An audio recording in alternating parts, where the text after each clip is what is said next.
Hello. Hello, so let me get my audio set up. Okay. I can hear you just fine, by the way. Yeah, it was going through my monitor speakers, Or my headphones. How are you doing? I'm doing good. Where are you from, by the way? I am, well, that's a long story. So, several years back, I got kind of involved in kind of the Discord, voice chatting community and did a lot of stuff in there. And so over time, I just kind of picked up this accent and I use it online so that way I don't get in as much trouble in case someone Oh. kind of voice doxes me. Wait, so you're not Australian? No, I'm definitely not. You're not New Zealander? Nope, I'm from Texas. I live in Texas. Okay. Okay then. Um all right. So what are your disagreements with me? Right, so I've actually watched your videos for quite a while. It might help if I just give a quick, like, 2-minute backstory about myself. So I was raised Protestant and I became Catholic after I was an adult. I was kind of raised in a nominally conservative household that was basically, good small government, got to have our guns, got to have low taxes. And it's also really good that, everyone's free to explore their sexuality in America because, if we don't allow them that freedom, then they'll take away the freedom for us to read our Bibles or something like that.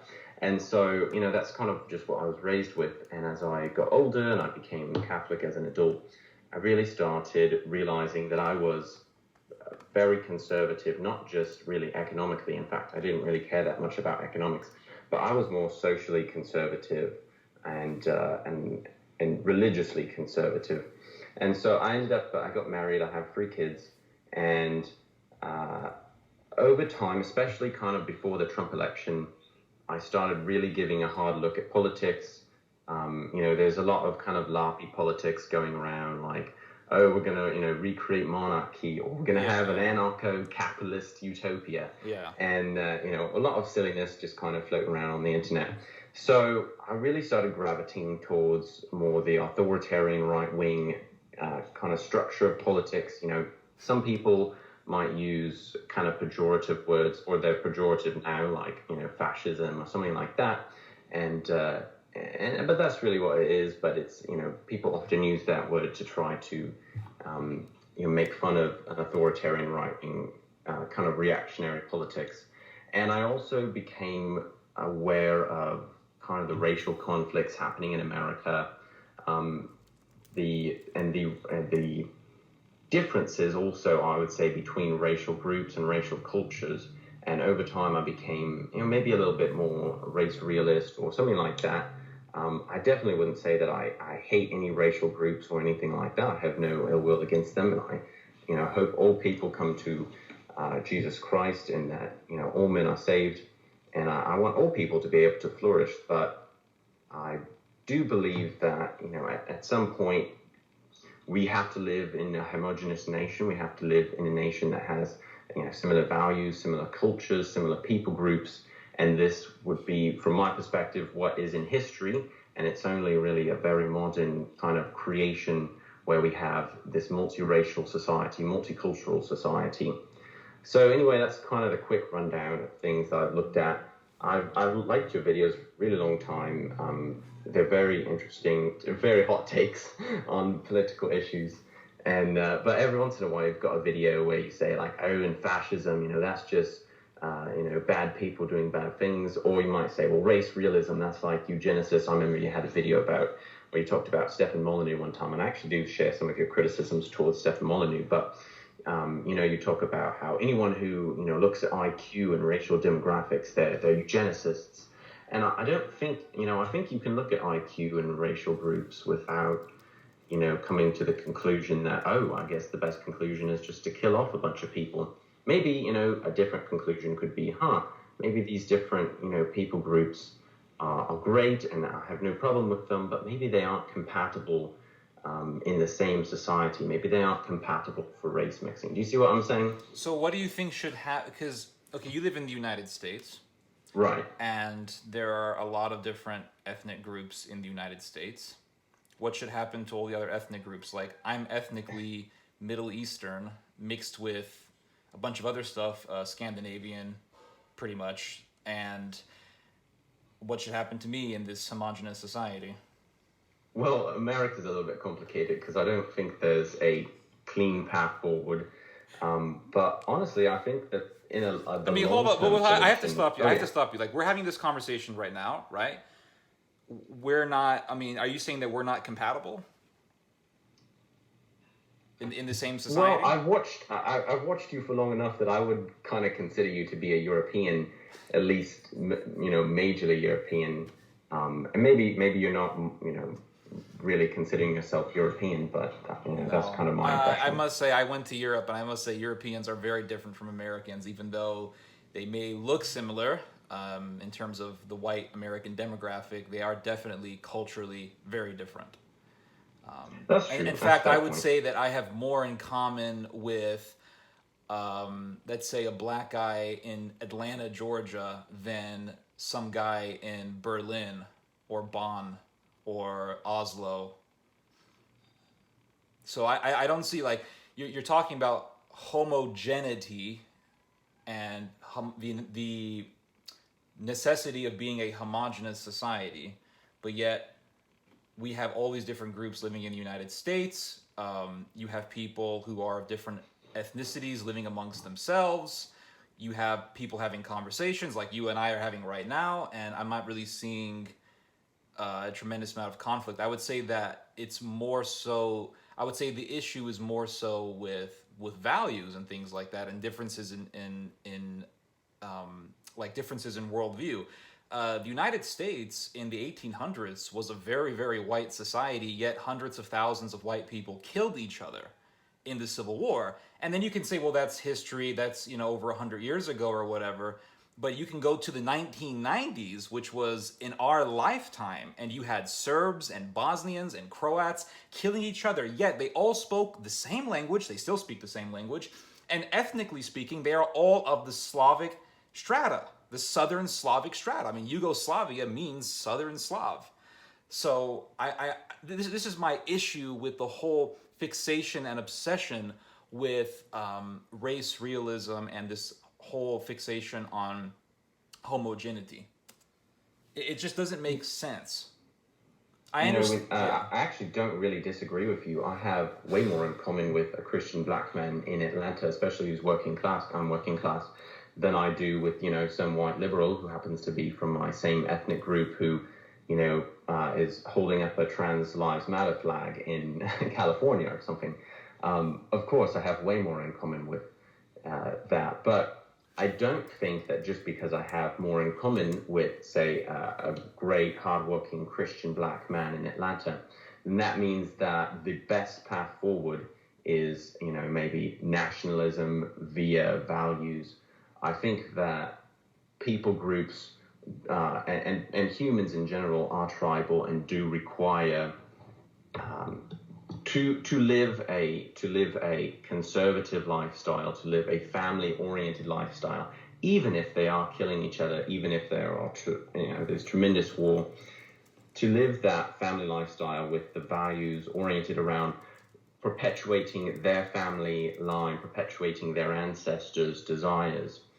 I think they do need to live in a society that's homogeneous. That doesn't mean that Whose ancestors are we talking about here? Anyone's Which ancestors. ancestors? Yours, mine, a black man in Atlanta's ancestors. Who are your? So my ancestry comes from the Middle East, and I also have ancestry that comes from the Shetland Islands in Scotland. In fact, my great great grandfather was the mayor of Eureka in California. So which ancestors do I honor? Like the Middle Eastern side or the European side? Like, how do we go about this? Well, I tend to think that's probably one of the, maybe one of the things that future generations will look back on as they look back on all the race mixings that's gone on in the 20th and 21st century, and they'll say, we've really lost a lot of our ancestry. But honestly, I think you should respect all your ancestors that were honorable people, and you should try to carry on their traditions and their legacy as much as possible. Okay, so for example, so in our discussion before this chat we're having right now, in our written discussion, you talked about how fascism and Christianity are somehow compatible. and you disagree with my my antagonism towards fascism. So how does fascism fit in with Christianity? Right. So I think that I argue that the correct definition of fascism would be um, the moral best interests of a religious people group being executed with state authority. In other words, there's a people group, maybe in a certain location, and they're very religiously Catholic. And, you could have a democracy, which is where everyone votes, and that would execute, the authority. But democracy is quite often easily subverted. It's quickly burdened down by time processes, and it's easily subverted by social do-gooders. Whereas a more authoritarian form of government, even a monarchy, is quite good at this. Is able to try to put the best interests of the best interests of morality, and that's what I think fascism is. I understand that there's fascists out there who are like absolutely ridiculous in what they're proposing, and they're proposing something quite different from that. But if we look at maybe Franco in Spain, I think that's a pretty good example of what a Christian nation would look like. But what about Italian fascism? Because the word fascism originally is Italian, and you can't separate fascism from its roots, which is in Italy. And Right. when you look, Yeah, actually, that's a fairly good example. So, a lot of the problems in Italy were the fact that the urban parasites had basically become communists and were trying to use democratic processes to force all the farmers to ship in grain I into the understand. cities. I understand the history of it, and every time there is a despotic regime that takes over, there are always real grievances of the people who support it. At the same time, though, I'm talking about fascism and Christianity, not exactly, why certain people supported it. So when you look at Mussolini himself, he was actually very anti-Christian. Extremely anti-Christian. He, in fact, compared Christianity to a disease. I can read to you the quote from He was also a communist at one point. So you've got. I'm talking about fascist Mussolini, like Mussolini himself. I'll read to you what he said. He said that, quote, detesting as we do all forms of Christianity, that of Jesus as of Marx, we feel an immense sympathy with the modern revival of the pagan worship of strength and courage. And the worship of strength and courage is a very right-wing thing.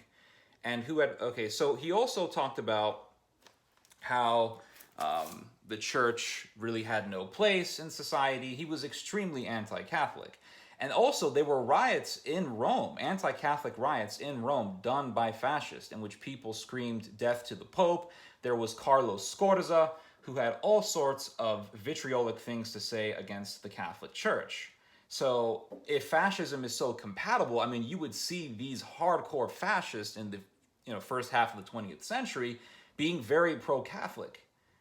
But you really don't see that. So you have a definition of fascism. You talk about like how it's the imposing of moral law by the state in accordance to the culture or whatever. But you can find this in pretty much every society in antiquity and also in the medieval period. There are many examples that you can reference to.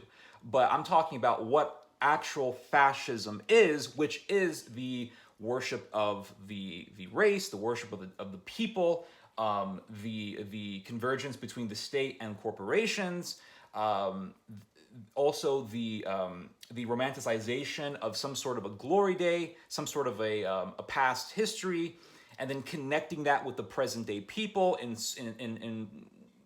for the purpose of glorifying that ethnic group or glorifying that people. Like that is actually the intricacies of fascism.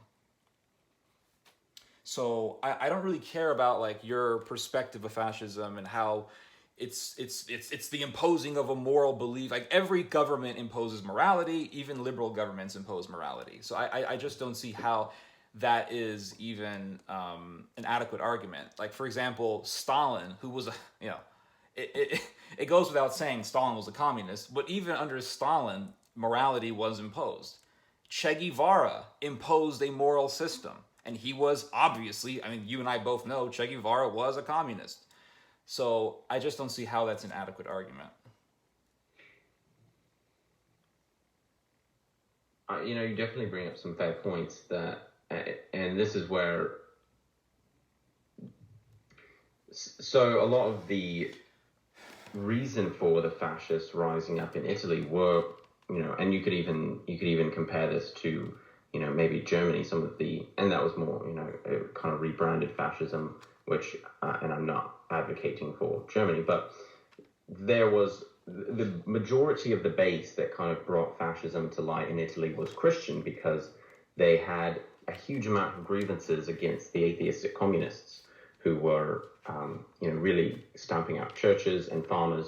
And so I definitely agree that you can find quotes by various leaders. You can find quotes on all sides, particular leaders in Nazi Germany. You can find quotes from Mussolini. Out on one side, he says Christianity is the best thing ever, and of course, atheistic communists try to use that against Christianity. And then on the other side, he says, it's actually the worst thing ever. But why would you quote lies then? Obviously, Mussolini was being diplomatic with the church. I mean, he had to. Italy, even to this day, have you ever been to Italy? I'm just asking as a side Actually, thing. no, I've never been to Europe. Italy, okay. Oh man, you should go back to the motherland of your ancestors. You are in the land originally inhabited by like native Indians and stuff, so you should go back, right? So I hadn't got a chance to answer what should happen. Okay, so to you America, haven't had a chance to do the ethno-nationalist pilgrimage. In Italy, even to this day, as liberal as Italy is, there is still a tremendous amount of respect for the Catholic Church from the general populace, and even many politicians have to express respect to the Catholic Church. I mean, Matteo Salvini walks around with a rosary in some of his speeches. This is very common political lying and deception that you see in Mussolini. But the fact of the matter is, there was conflicts. There were numerous conflicts between the church and Mussolini. That's why they had to have that whole. Conference. It was a conference or some sort of an agreement between the church and the fascist state, because there was conflict. And so Mussolini had no choice but to make some sort of a reconciliation with the church. Another thing also, I like how you try to just nonchalantly wave away anti-Christian quotes as if they're not significant. The fact is that if I know you just said that you don't really support Hitler, but the stuff that you're saying, fixation on race, et cetera, these things are quite parallel with National Socialism. And the fact is that... I'd say that they're really more parallel with just what the state of humanity has been, Really? in, state of humanity? In all of history. So why has there been so much race mixing? We've respected our ancestors, we've respected our people group, we've respected our race, for all of history, including the greatest times of the Catholic papal states. Race mixing was kind of frowned upon. I wouldn't say that people were going out of their way to, I wouldn't say that it was moral for people to, be hating another person for their racial group. But generally, the understanding was that, maybe I'm of African descent, and so I need to, support my African family, or maybe I'm of, whatever kind of Italian descent. So do you think? You see what I'm saying? Yeah. Do you think Black Americans should start like revering Kunta Kinte and like the Zulu Nation, and maybe the Pharaohs, maybe because we was kings and all, right? But another thing also that I want to address is, okay, you are a Christian, correct? Right. Yeah, I'm Catholic. I go to a traditional Latin mass. Okay. Do you worship Jesus? Absolutely. Why do you worship someone who was of mixed race? And, this is kind of where I think you've a little bit misunderstood my thoughts about race. My thoughts about race are not that, someone's of less worth if they're mixed race, or that particular races are of less worth. I don't know, man. You've been pretty much against race mixing like this whole discussion, and we started our little debate online because of our disagreement on this issue, on race realism and things like that. And you also had an emphasis on homogeneity in the beginning of this conversation. So I don't know, but go ahead. I disrupted you. Right. Well, I don't think any of that none of that sets up standards for like this race is better or this race is worse. It really just says, maybe we should, each one of us has a duty to our ancestors to try to preserve what they, what they really fought for, and what they attempted to pass on in their progeny. This is a well-known fact of history that, and of course, if any liberal was on here debating you, they'd say all of history was, dominated by people being racist and, supporting their own race. And it's kind of like, yeah, that's kind of what most of history was. But they would be wrong, though. But they would be wrong. That's a very wrong belief. That's a very wrong perspective on history. Because you have liberals who are like, oh, look at this statue of Junipero Serra. He was a priest for this from the Spanish Empire. He's a symbol of Spanish colonialism and racism. And then you find out that Junipero Serra actually wrote the Bill of Rights for the rights of Native Americans living in California. He said that all Native Americans are children of God. It's like liberals have a very wrong perspective on history that's actually just purely retarded. And I'm surprised that right-wingers are like taking... one thing I noticed about right-wingers is that you guys take what liberals say and then you say, we're going to go the reverse of it. So if liberals are like, fascism is evil, fascism is evil, fascism is evil, then you guys say, oh, well, fascism is good. It's like, I noticed that about you guys. Or if you guys say, if the liberals say, like, all the white people in the past were racist and they were all like against race mixing or whatever, then you guys say, well, yeah, race mixing is bad. It's just like you guys are the opposite extreme of the left, it seems. Yeah, that is kind of a funny perspective. I've thought a bit about that. But I think you've got to be honest that, any time before 200 years ago, everyone was against race mixing. Really? Are you sure? How come in the Bible it says that Judah married a Canaanite woman? Well, it also says in the Bible that the Israelites were prohibited from race mixing. Whoa, hold on. Answer the first question. Judah, the tribe of Judah, the tribe that Christ springs from, the original patriarch of the tribe, Judah himself, married a Canaanite. Right, and, Ruth was a Moabitess. I'm not unaware of, some of those foreign brides that various men took. Isn't it a big deal, though, that Jesus was of mixed race and he had Canaanite blood in him? I don't think it's a big deal. I think it's a big deal if you're trying to create a particular nation that is, maybe Hebraic. You're trying to create a Hebrew nation, right? And you're bringing in huge waves of a foreign population that are not Hebrews that, tend to have a great amount of racial animosity against Hebrews, and then you try to say, look, we're all just going to get along and it'll be great. We're not talking about racial animosity. We're not talking about tribal animosity. We're talking about race mixing in general here. Judah married a Canaanite woman, and I noticed that you are either pivoting or you are like bypassing the issue. I can give you another example. Moses married... I think you maybe don't understand what my point is then. My point is not to say that race mixing is wrong or immoral or anything like that, especially in an individual case. My point is to say that if a particular people group wants to pass on whatever their people group is, race mixing does not pass that on as effectively, right? So if you're German and you want to pass on a German people group, and you say, well, maybe we'll just race mix with Chinese. Well, then you're not passing on a German racial group. So then Judah wasn't. And I don't really Judah care wasn't about passing what happens on with an individual person. I know you're saying that to bypass the issue because you know that you're losing the argument here. Because how come Judah? I've had the same argument with like 1,000 different people. I know, but you're losing it. I'm not losing the argument. I'm trying to re-explain that my thoughts on this matter at a national level, not really what an individual does. But Judah was the patriarch of an entire tribe, and so he wasn't passing on his full Semitic genes. There was the tribe of Judah, and the entire nation of Israel pretty much got reduced to one singular tribe called Judah. Moses was also a patriarch, and he mixed with an Ethiopian woman. And after he married an Ethiopian woman, Aaron and his sister made a big deal about it and say, why does Moses have to be the only one who rules? And God cursed his sister with leprosy. Joseph also married an Egyptian woman.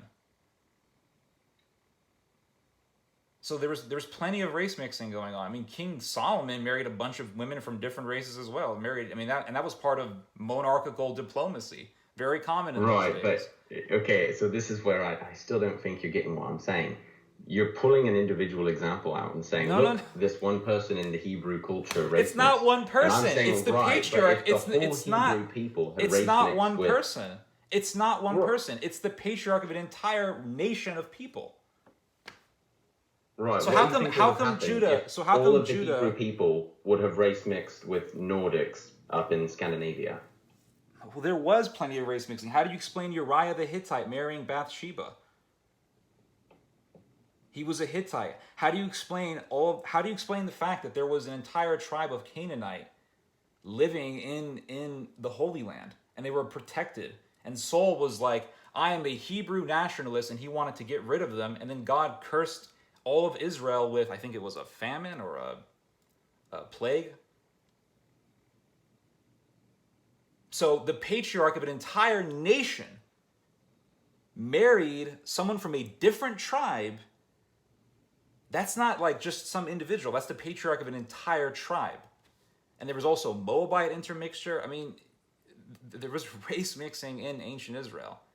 Right, At but a significant what if I level. just kind of change this argument and instead I say, hey, actually prostitution is great. Didn't you know that, I can't remember her name, at Jericho, she was a prostitute and she became in the line of Jesus. So Okay, you're therefore, pivoting really hard prostitution right is now. great. You're pivoting I really don't- hard right now. We're not equating prostitution with marriage here. Well, I'm saying just because someone in Jesus's ancestral line was a prostitute or someone in that ancestral line race mixed, that doesn't make Jesus have less worth or that person have less worth. But I also am saying, I don't think prostitution is great for a nation of people that want to preserve. So now you're conserve its pivoting really values. hard. Now we're talking about prostitution when the original disagreement was on race mixing, and I'm talking about the patriarch of an entire nation. And I'm saying it's I don't obvious. think it's good for the conservative values of a family and a nation if the people in that nation engage in race mixing or all kinds of other, acts. So that they could Judah engage did in. wrong in accordance to your perspective. I don't think it's immoral, but I don't think it's great. So for it's the not nation. immoral, You see what but I'm it's saying? moral. You have two contradictory beliefs, obviously.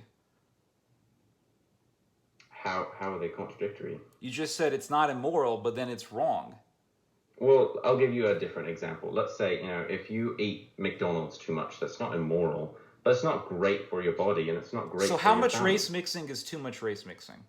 Who sets the limit? Who sets the limit? I think if you become embarrassed and ashamed of your ancestors, if you decide, you know what, I hate my ancestors so much, I'm going to try to destroy their genetics, and then you either So did purposely Judah avoid destroy having- his genetics when he married a Canaanite woman? No, not necessarily. You're not letting me finish. I'm saying... So you're contradicting too much- yourself. No. Where? You just contradicted yourself. Moses married an Ethiopian woman. Was he destroying his genetics? He's only passing on half of his ancestors' genetics. But isn't that then, ruining his genetics, though? That's pretty bad, right? I mean, accordance to, like, homogeneity. Well, I mean, it's you did cut me 50%. off. I was about That's to say, 50%, right? If someone decides, I'm going to ruin my genetics by not having any children whatsoever, you can understand how this person's hatred of their ancestors could also lead to other problems if they decide to engage in race mixing and only then perpetuate a hatred of their ancestors, which is, I think, a lot what's happening to whites in America. And Judah married a Canaanite woman, and then one of his sons, I believe was, or one of his son-in-laws, I believe was cursed for Judah not also wanting to go have around children. saying, hey guys, listen up.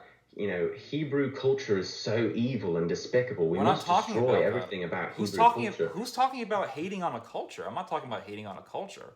Culture is And naturally... I'm kind of comparing this to the white man's plight in America is to say, you must hate your own ancestors so much that you either refuse to have children because you're a white man, We're not or you talking must about... race mix. Hold on, who's talking Those about... are Who's forcing anyone to race mix? I wouldn't say anyone's forcing anyone in America by the power of the state, but that is kind of the leftist narrative now.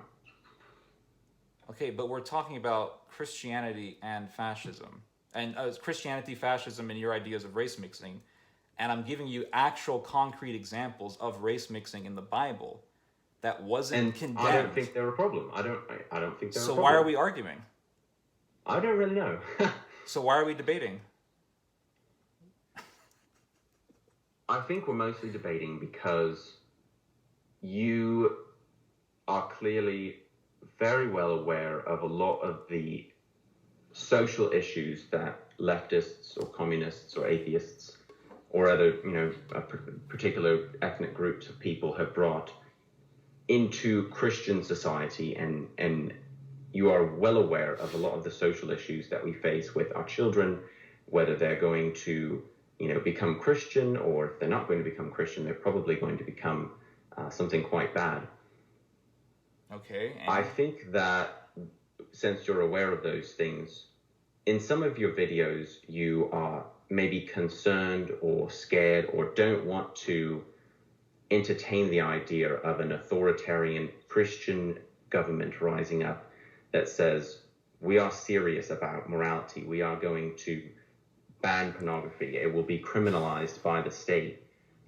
And you're saying what? Many other social issues, right? I'm not going to name all the social issues because many of them YouTube won't like, but pornography is one that YouTube doesn't seem to have a problem with talking about.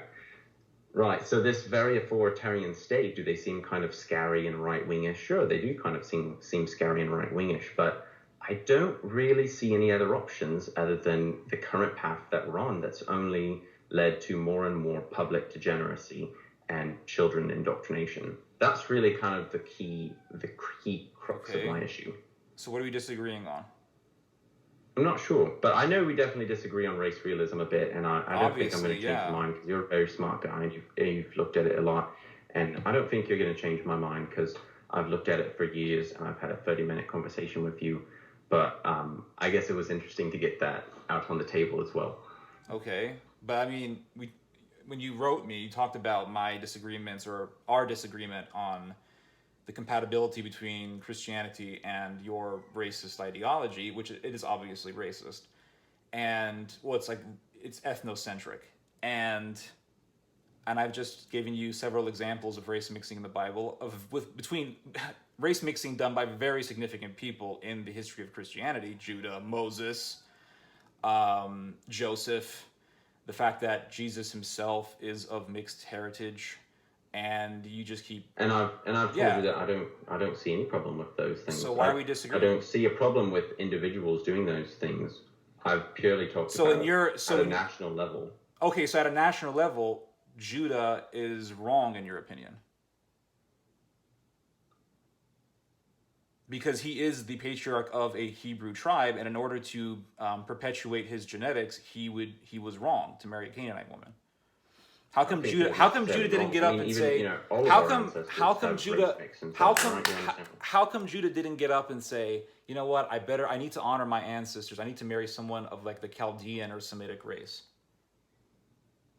Yeah, that's a good question. Maybe he was feeling Hebraic guilt. Okay, so obviously your beliefs are not really adequate to Christianity then. So going back to like our disagreement on fascism and Christianity, so if fascism and Christianity, and by fascism I mean fascism, I'm not talking about like your perspective on fascism. If fascism and Christianity are so compatible, then how come the Catholic Church actually banned fascist books? And I can name you the books if you'd like. I'm sure the Catholic Church has banned fascist books. But if they're so compatible, like why would they ban fascist books? Well, do you really... I mean, this is getting a bit into the weeds on things, but... No, you it's have not to at all. The Catholic Church has banned a lot of things. And talking about they've fascist even attempted books. to ban a communion on the tongue. So just because the Catholic Church... you're pivoting so hard right now. I know. You're pivoting so hard right now, man. How come National Socialism was declared a heresy by Cardinal Faulhaber? Well, because National Socialism is cringe. Okay, but a lot of the beliefs in National Socialism are stuff that you espouse. You've got to be honest that National Socialism was significantly more steeped in the occult and Satanism, Well, really just an authoritarian right-wing state that most people would end up saying, oh no, it's fascism. Yeah, you have... It's quite compatible with Christianity. Okay, so if you just simply told me, Ted, I'm a Catholic and I want to see a government that simply imposes certain moral laws. Okay, we wouldn't have a disagreement. So we're not disagreeing. Like, if you want to... But here's the thing, though. If you want to ban certain things, the general population would have to agree with you. Because if it doesn't agree with you, then you could ban all the things you want. People are still going to do them. It's like when Constantine tried to abolish the gladiatorial games, and they still went on. Like, they still continued on anyway. When something is so intricately part of the society, it's difficult to get rid of it just by legislating it out of existence. Like, that, it's impossible.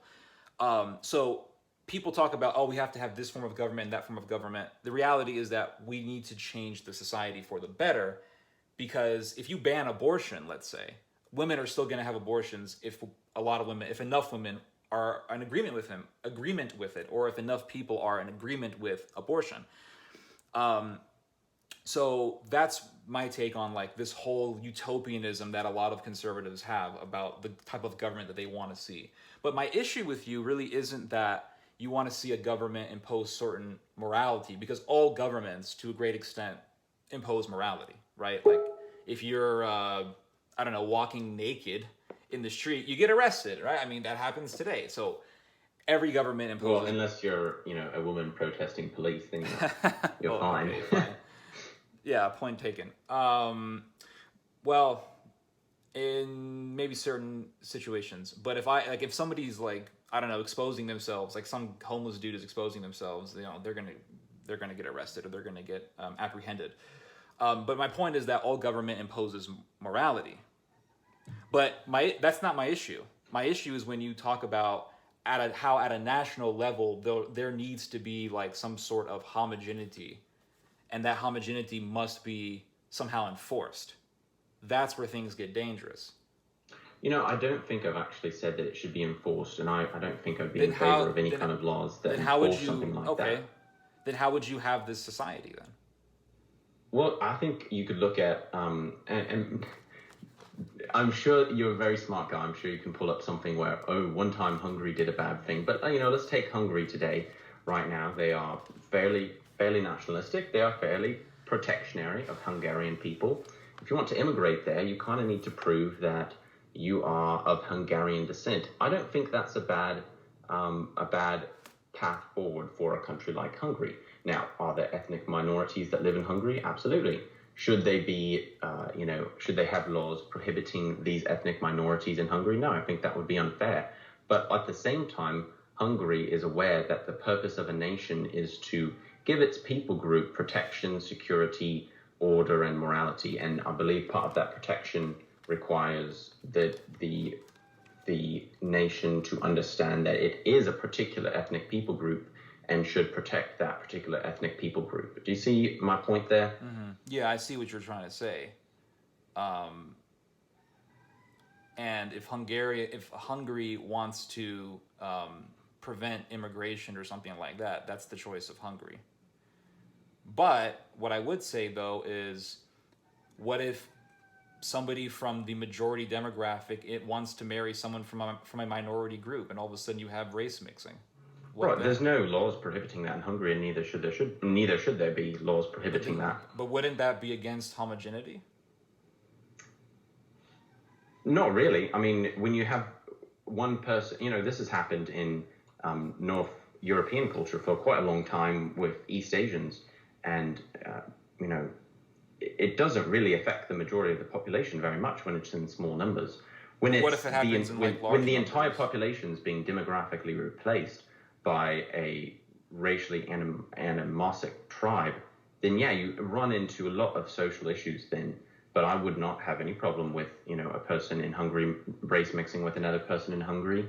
And if you, kind of fast forward the clock 500 years, probably you will still have Hungarians living in Hungary. Nothing will change. Aren't Hungarians, though, the product of race mixing themselves?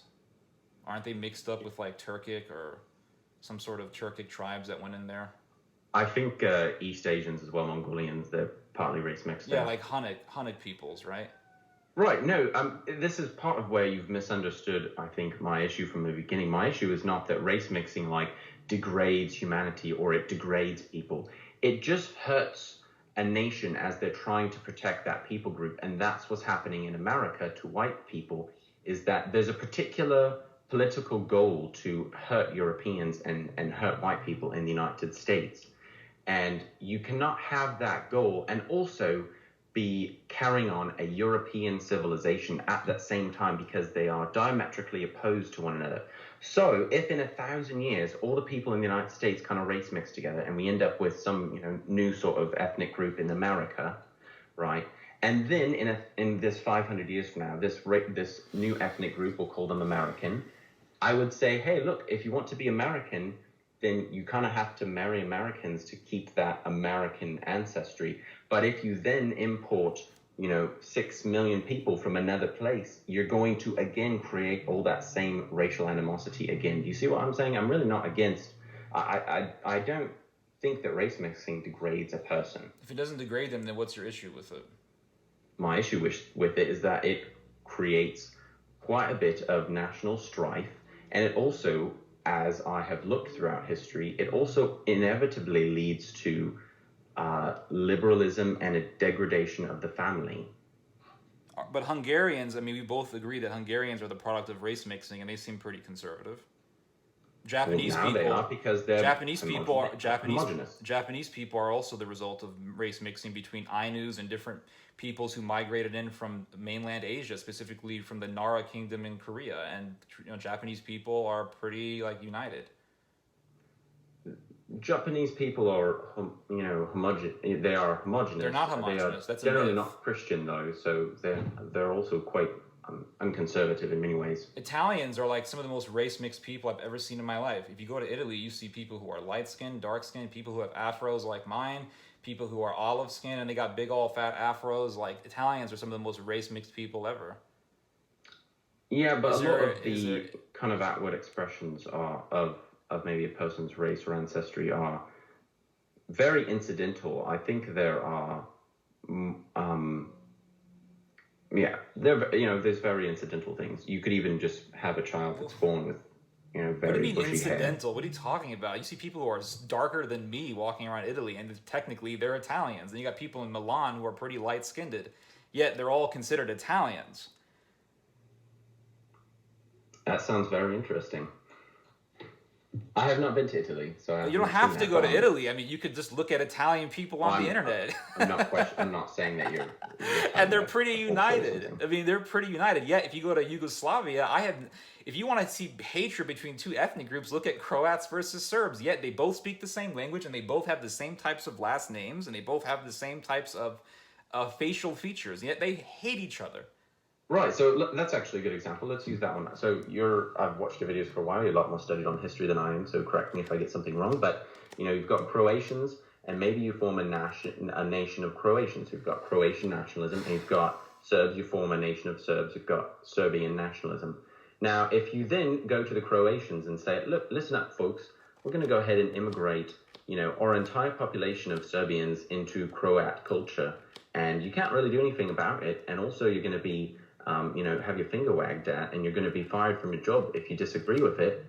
Do you think that's really the best path to make sure to have a united nation and a united Christian nation? Or maybe would it be better to say... Christian?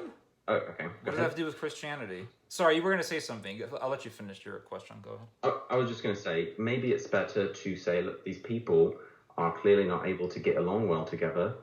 Maybe they should be left in their own lands. Well, they should be allowed to live on their own lands, obviously. I mean, I don't want to force anyone to marry someone else, but if a Croat and a Serb wants to get married, who cares? And if you have Croats and Serbs that are put together in one country and then they're taught to get along, I don't really see an issue with that. It's like the whole thing with the two states. To get along is kind of interesting. We're actually being taught the opposite of that in the United States. Yeah, I know, and partially because of people like yourself.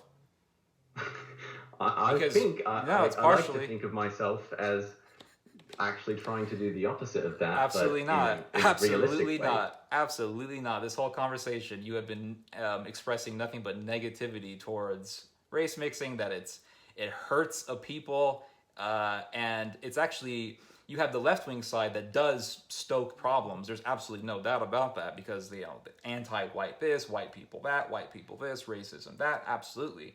I'm not denying that. But then you have the right-wing side of things where they talk about race realism and how immigrants are going to destroy America and how they're invading America. And then you have people like Jared Taylor and Christopher and Richard Spencer and John Mearsheimer and I can give you more names. John Tanton. Like there's tons of people out there in the right wing who Well, all support. Those people are like atheists. There's yeah, but they promote the a same few things that decent- you promote. yeah. They promote the same Darwinian stuff that you promote. Well, they also tend to promote that, I don't know, So drinking water is good for you, right? So I don't see, but think then that's a you're fair pivoting argument. really hard right now. You're pivoting really hard. You're ignoring the reality of this movement of race realism that you have expressed support for. Right. I have not expressed support for Why is it Jared Taylor's race realism. but it's no different from yours. It's literally no different. I've tried to lay out the reasons why it's different, but I guess that's fair if it doesn't sound different. You haven't laid out. I mean, so far I haven't really seen any difference between you and those people because they both say the same things that you have been saying this whole discussion. And here's another thing. So you claim to be a traditional Catholic. So the Vatican actually put out, the Vatican in the first half of the 20th century created what is called the syllabus, which was the foundation for the Vatican's statement against National Socialism and fascism and communism. And they have, it actually played the foundation for the Church's condemnation of fascism and Nazism and things like that. But it never mentions Nazism. But it does condemn the fixation and obsession on race. And it talks about how any sort of obsession on race or any sort of fixation on the blood and on genetics is actually evil. And in fact, when you look at the papal encyclical with burning, I think it's called with burning urgency or something like that, Mit brennender Sorgen or something like that, but it comes from Pope Pius XI. If you look at Pope Pius XI's encyclical, which was co-authored by Eugenio Pacelli, it specifically says whoever elevates race is Antichrist. Whoever elevates race is Antichrist. And you are obviously elevating race. Could it be better understood that I'm bringing race to its proper understanding? That's kind of what I tend to think of myself as doing. Okay, so far, we've talked about the Hungarians, and we both agree that Hungarians are the product of race mixing. And then you say, well, yeah, but we can't allow race mixing anymore. It's like, well, they're already race mixed already. I don't think I've said you can't allow race mixing. I've never advocated that. All right, then. So let's have a bunch of race mixing then. So what's your issue? Well, I'll explain my issue probably very simply. What do you think is going to happen, Ted, if you take, 10,000 white guys in LA and you take 10,000 black guys from Somali Africa and you force them all to live in the same city in California somewhere? What do you think is going to happen? I think that a lot of bloodshed is going to happen, and so a lot of why our ancestors have recognized we can avoid that bloodshed by maintaining respect and dignity for one another. But if people if people are race mixing, they're not killing each other, obviously, right? Oh, that's a good point, but I think you're going to see quite a bit of bloodshed between those people. If they hate each other so much, they're not going to be race mixing, right? Unless there's mass rape that goes on, but none of us are for that. Well, that's typically what also goes on, but we're not talking about rape, though. We're talking about intermarriage. A lot of the reason why the Hungarians are race mixed is from mass rapes by the Mongolians. Yeah, that's true, but there's still a bunch of race mixed people. Right. Just like the Mexicans are a product of race mixing as well. Right. And yet the Hungarians are pretty conservative. They are, right. So I don't see your point in how race mixing leads to liberalism. I'm race mixed. I'm conservative. I'm not liberal. I don't think my point really is that the act of race mixing will lead to liberalism. I think my point is That's that what you said, though. race mixing tends now. Well, then let me give a 1 minute expounding on that. Race mixing is often a particular ideology that pops up around liberal times and is quickly subverted and used almost exclusively by very leftist people that really they both hate Christ, they hate European civilization, and they hate humanity just in general. And I don't think it's any shock or coincidence that race mixing is held up as the best thing to do by the same exact people that hold up every form of sexual degeneracy as the best thing to do. This is not a coincidence that they all hold these things up, because it's very convenient and expedient for political leftists to be able to gain ground on those issues. So I heard all this stuff about left wing. I'm not a leftist, so I'm not going to get into that. But you talk about our European civilization and our my blood or whatever, my ancestors or whatever. But let me read to you a line from a book that was written by Herbert Wolff. It's called Pope and Devil. I read this book a number of years ago. Very good book, actually, on the conflicts between the fascist and the Catholic Church. But it goes on to talk about Eugenio Pacelli and how he criticized a conservative Catholic organization called the People's Association for Catholic Germany. And he said that, while he said that there was some good things about this organization, obviously, he criticized it for being, quote, too independent of the church hierarchy and overstating the importance of culture to the detriment of religion. That's what you're doing. You're putting this huge emphasis on my European civilization, even though you've never even been to Europe. So that makes you pretty much no different than these Africans who are like, yeah, Mother Africa, and we was kings and stuff. Well, you also have to remember that that's kind of the topic of our conversation. You could say, you're putting all this emphasis on that, but I could also say, well, Ted, you're putting all this emphasis on race because you're wanting everyone to race mix, right? So the whole topic of the conversation hold on. Don't start accusing me. Don't accuse me. I never said everyone needs to race me. I never said that. So you're pivoting really hard right now, my friend. You're like, you keep like switching it and kind of, changing the subject and exaggerating things that I've said. You're not being really good faith. I'm saying that would be analogous to me accusing you of that. Yeah, but I'm not accusing you of... you just accuse me of elevating race to a place that's not proper and obsessing over race. No, I didn't say... You've got to understand that I'm just a family guy who does my work, and I go to church, and I, do my normal thing, and every once in a while I, text Ted, and I say, hey, Ted, I really like your videos. I like a lot of the things you say. Got this one little thing I wanted to talk about for, 30 minutes or an hour. And then we talk about it. I don't think that's obsessing over race to have a conversation about it for an hour. Well, we're talking about your ideology, and your ideology is obviously ethnocentric. That would probably be fair to say. Yeah, that's what I'm saying. You're ethnocentric. That would be fair, but I don't think that equates being race obsessed. You are race obsessed because it's quite obvious from your words.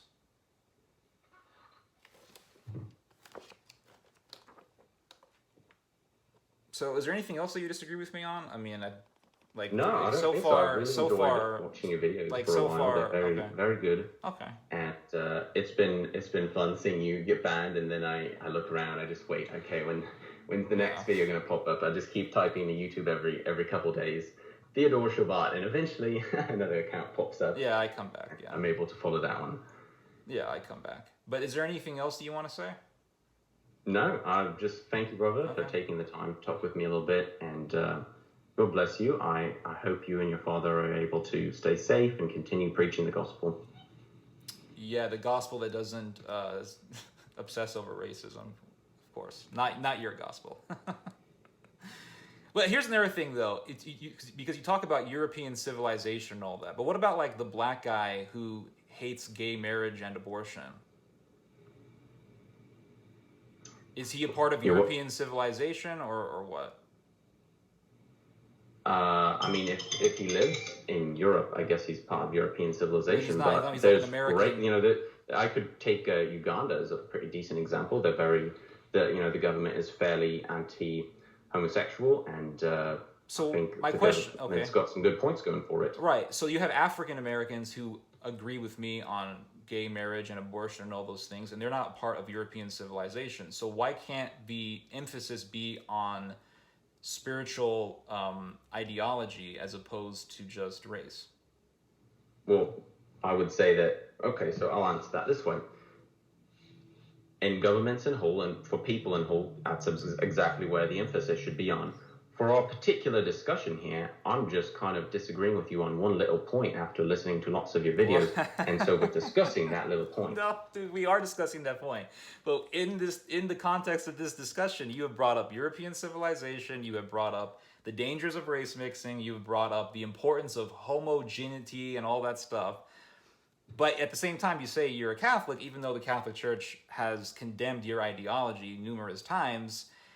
And moreover, you have this emphasis on European civilization. And so my question is, okay, what about the African American guy who hates abortion and homosexuality and gay marriage and all that stuff, yet he is not a part of European civilization, but yet he agrees with the Christian worldview. So why can't, and me and that African American guy, we have more in common than some guy in Denmark who believes in euthanasia. So right, that's why I said even in the beginning, I said I have way more in common with that guy than I do with some white liberal from LA. Exactly. So why can't we just have that emphasis on good moral structures as opposed to just like having this emphasis on homogeneity and all that nonsense? Well, I kind of think that people are generally tribal, and that, yes, maybe you could try that, but I don't think it's going to result in, peace and utopia like a lot of liberal Christianity hopes it will result in. Well, yeah, because of people like yourself and people on the left wing who also stoke racial animosity. Because of people like myself, yeah. Okay. Yeah, absolutely. The right wing who stoke up paranoia and hysteria, and the left wing who also stoke up paranoia and hysteria against whites. Yeah, absolutely. So I want universalism. I know I've got to be respectful of your time, and I'm sure that I probably should get going soon. All right, man. But I just wanted to ask a question about you mentioned the Catholic Church's the Vatican hates me now because I have talked about race a little bit, but you've got to remember that a lot of popes, and I'll do a couple quotes real quick. This Pope Clement the 13th, he says, the Bible itself says that the insert a particular ethnic religious group in, Palestine here are an accursed people. You don't think that sounds maybe a bit racist, a bit edgy? You're talking about Muslims though, and the church and Islam were at war. Well, no, I'm talking about, I'm talking about Jews basically. Oh, you're talking about the Catholic Church? You want to bring up the Jewish thing. Okay, well, the Catholic Church says that a Jewish rabbi is the Messiah. It's not about race. It's about ideology, and it's about... No, I'm saying, spiritual so let's say you're paradigms. correct. The Vatican has said everyone who talks about race, in this kind of way they are a heretic. Whoever, I can read to you the quote. Want me to read it to you? I'll read it to you. Right. This comes from Pope Clement the 13th is outside the church. He wasn't talking about race. It's obvious because we worship a Jewish rabbi. Moses was a Jew. Paul was a Jew. So obviously not. It's not about race. I'll read to you the quote. Whoever exalts race or the people or the state or a particular form of state or the depositories of power or any other fundamental value of the human community, however necessary and honorable be their function in worldly things, whoever raises these notions above their standard value and divinizes them is far from the true faith in God and from the concept of life which that faith upholds. None but superficial minds could stumble into concepts of a national God or a national religion, or attempt to lock within the frontiers of a single people, within the narrow limits of a single race, God, the creator of the universe, king and legislator of all nations, before whose immensity they are as a drop of a bucket. So here's a quote from Saint. Whoa, dude, you just ignored what I just read to you, man. You want to go to a different quote? listen, take in mind what you just read, right? All of that which you just read. Listen to the words of Saint Alphonsus Liguori. Oh, God. Poor Jews, you invoked a dreadful curse upon your own We've already heads, dealt with and the that... Jewish issue. No, I'm not going to let you do this. Listen to my quote, I'm please, not going to sir. let you do this. Just listen to my quote. Okay. All right. Here Poor we go. Jews, you invoked a dreadful curse upon your own heads, and that curse upon your miserable race. Right, so let's first say, I'm not advocating for what this saint has said, but are you now saying... It's obvious that it's not is a talking heretic? about bloodline. It's obvious said that it's race. not. He said It doesn't race. matter. In the context of the entire Christian paradigm, the one of the persons of the Holy Trinity is a man of the Semitic race, is a man of the Hebrew Jewish race, and he is the Messiah. Paul, Moses, it is everything that you read from Catholic, the magisterium, has to be read within the context of Holy Scripture, Holy Tradition. You cannot take one line and simply read into it or impose your interpretation on it. That is complete garbage, what you're doing. Right, but that's what you're doing with that one quote from the Vatican. No, I am not. Line up with because that line was declared in the context of the church combating National Socialism, which was obsessed with race.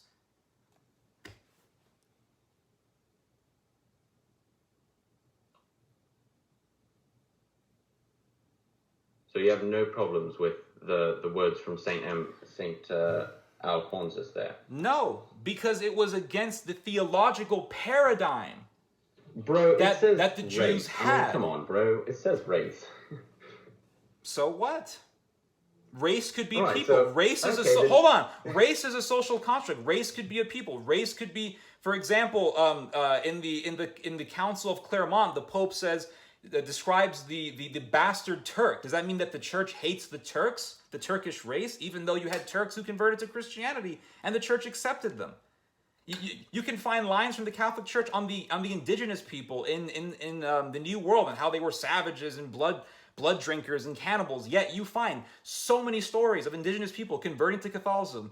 Hernan Cortez, the one who invaded Mexico at the age of 19, intermarried with numerous Indian women, had children with them, and the Catholic Church accepted them. Oh, and Hernan Cortez, one of the great figures of Christendom and Christian civilization, and European civilization, also race mixed.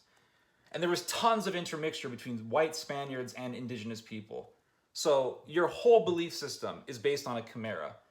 And it's just in bad faith.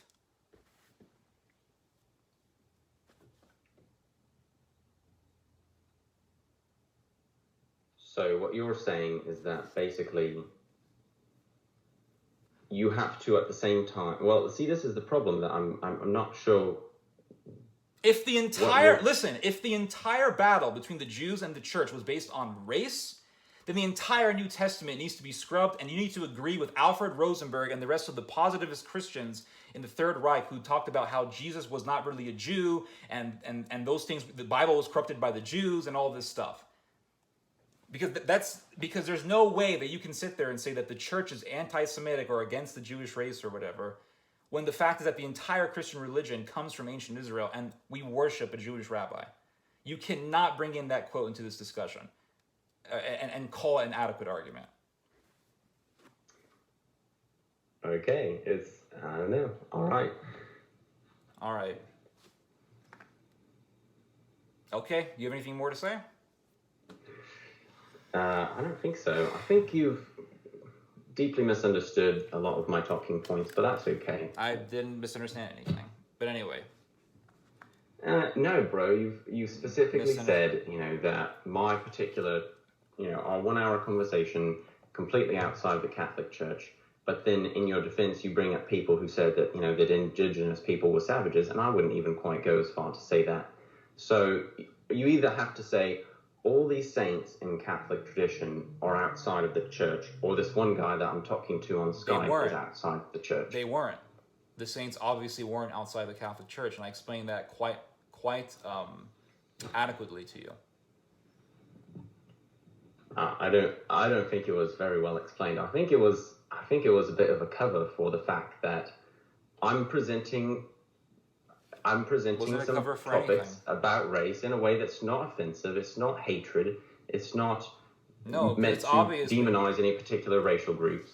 And there are people that are saints that said things in Catholic history that would be quite a bit more Wasn't based on genetics, wasn't based on ancestry, wasn't based on any sort of weird obsession with homogeneity, wasn't based on a national religion, national ideology. So I don't really see your point. All right. Okay. Well, God bless, brother, and I hope you're able to continue your YouTube channel as long as possible. Okay, man. All right. Thank you. Bye-bye. All right, bye-bye.